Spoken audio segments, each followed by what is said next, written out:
అయ్యగారు ఇప్పుడే వెళ్ళారు బాబు. తెలుసు.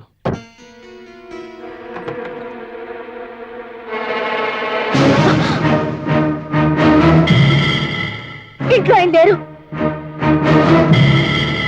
నీకే చెప్పేది, ఆయన లేరు.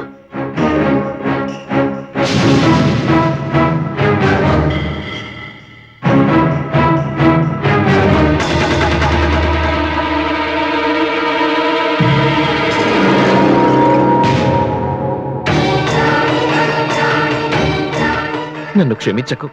కన్న తల్లి కూడా నాలాంటి పశువుని క్షమించదు. నీ భర్త నా గురించి పొగుడుతుంటే నువ్వెంత నరకాన్ని భరిస్తున్నావో, నీ కళ్ళ ముందే వంశీత నేనుంటే నువ్వెంత మానసిక క్షోభ అనుభవిస్తున్నావో, నన్ను ఎంతగా ద్వేషిస్తున్నావో నాకు తెలుసు. ఈ పాపాత్ముడికి నువ్వు ఏ శిక్ష వేసినా నీ కసి చల్లారదు. నా నుంచి నా భార్యను దూరం చేసి మా కాపురాన్ని నాశనం చేసిన సహిస్తాను. డబ్బు కాచేసానని నిందలు వేసినా భరిస్తాను.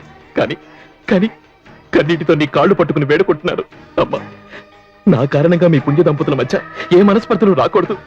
ఈ రాక్షసుని వాడు దేవుళ్ళ ఆరాధిస్తున్నాడు. ఆ భ్రమలో వాడు నీ మీద మరోసారి చేయి చేసుకోకూడదు. నీ పట్ల నేను చేసిన అన్యాయం వాడికి తెలిసినా వాడు బాధపడతాడే గాని నన్ను దూరం చేసుకోడు. అది నా దౌర్భాగ్యం. నా మీద నీకున్న ద్వేషం కారణంగా నువ్వు వంశీని ప్రేమించలేకపోతున్నావు. నన్ను దూరం చేసే ప్రయత్నంలో నువ్వు దూరం అయిపోతున్నావు. వద్దు, నీ కాపురం నా కారణంగా కూలిపోకూడదు. చెప్పు, నీ పగ చల్లారడానికి నన్నేం చేయమంటావు? చెప్పు. నిజంగా నీ ఫ్రెండ్ కాపురం బాగుండాలనుకుంటే, నీ ఫ్రెండ్ కి మంచి జరగాలనుకుంటే చెప్పు, ఏం చేయమంటావు? వెళ్ళిపో. ఆయన నిన్ను దేవుడు అనుకుంటున్నారుగా, దేవుళ్లాగే కనిపించకుండా వెళ్ళిపో.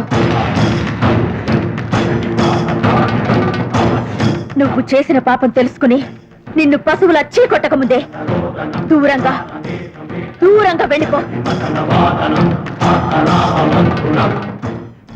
అలాగే మళ్ళీ ఈ జన్మలో మీకు నా మొహం చూపించడం